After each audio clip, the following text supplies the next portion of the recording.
Bonjour et bienvenue dans cette nouvelle vidéo de Budgeconomie.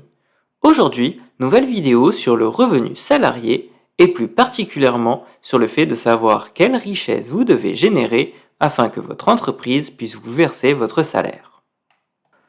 L'objectif de cette vidéo est de répondre à une question que peu d'entre vous se posent. Combien de richesses devez-vous réellement générer chaque mois pour que votre entreprise puisse vous payer? Pour cela, nous allons décortiquer ensemble les différentes composantes de votre salaire. Nous ferons ensuite le calcul précis pour vous montrer, chiffre à l'appui, la richesse que vous devez générer pour être payé. Commençons par un point clé. Votre salaire n'est pas juste ce que vous recevez sur votre compte bancaire chaque mois.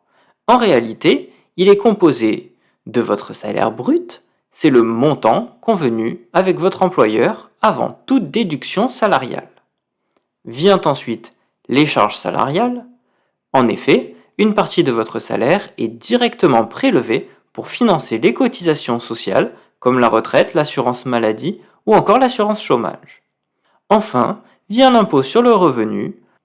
Depuis la mise en place du prélèvement à la source, l'impôt est directement prélevé sur votre salaire net et son montant varie selon votre situation fiscale.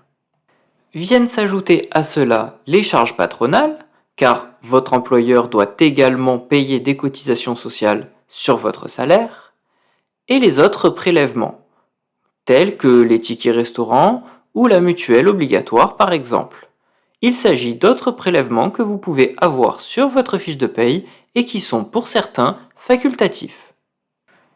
Il est à noter que nous pouvons souvent voir les charges sociales et les impôts comme une contrainte, mais il est important de comprendre à quoi ils servent.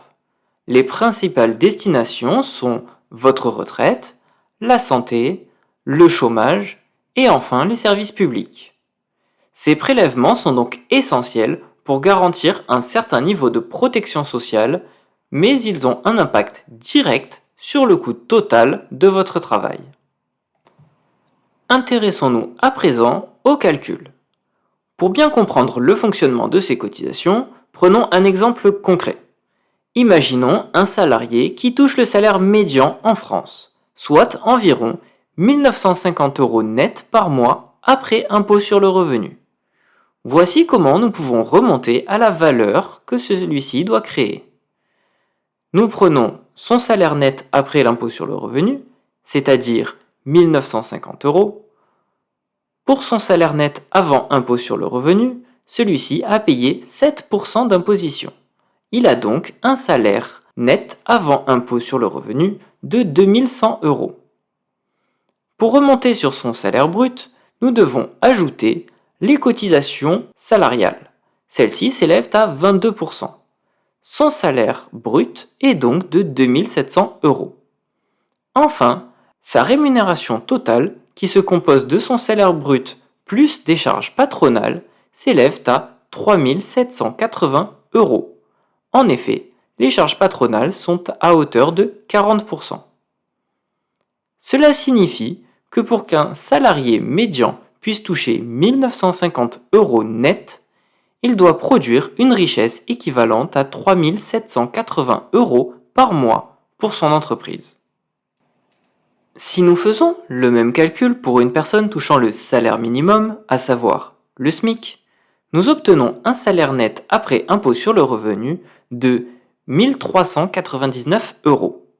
En effet, le salaire net avant impôt sur le revenu est de 1 406 €.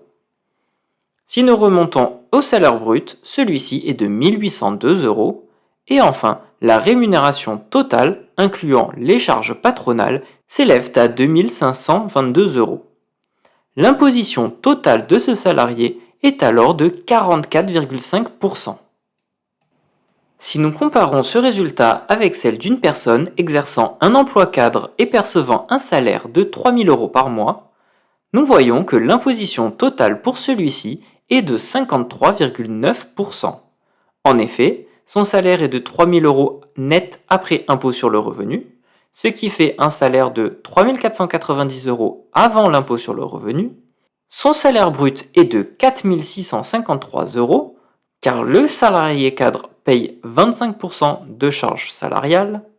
Et enfin, sa rémunération totale, incluant les charges patronales, s'élève à 6 514 euros.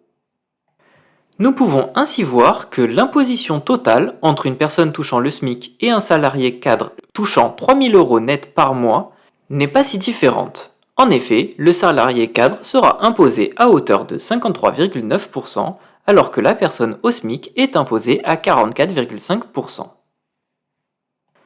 Avant de terminer cette vidéo, revenons sur le concept même de salaire.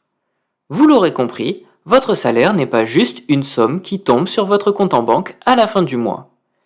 Il s'agit du résultat d'un équilibre complexe entre la richesse que vous créez et les contributions sociales et fiscales indispensables au fonctionnement de la société.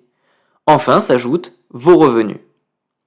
En comprenant cette mécanique, vous êtes mieux armé pour réfléchir à votre carrière et répondre aux questions telles que comment augmenter votre valeur ajoutée ou encore comment mieux négocier votre salaire.